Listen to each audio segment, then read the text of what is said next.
Leo niliamka kwenda matanga huko Mokoia. Kurudi kufika Matisi, tulikuwa nimefuata trailer. Kwa bahati mbaya, Nissan naye alikuwa anatoka Webuye ya Webuye Shuttle. Kufika kwa daraja, sikagongana. Trailer na Nissan ilikuwa inatoka Webuye inaenda Bungoma. Trailer inatoka Bungoma inakuja Webuye. Kufika kwa daraja, kwa na head on collision. Na tukapoteza, kwa sasa tumepoteza kama watu wawili.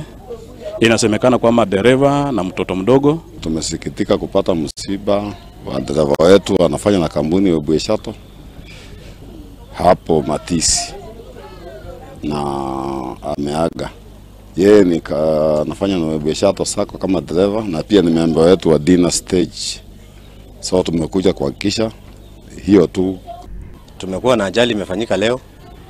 Watu wamepata ajali, wamepeleka district yani Webuye County Referral Hospital, lakini hakuna madaktari. So tunaomba serikali itusaidie, county government Lusaka amuke, alive madaktari warudi kazi.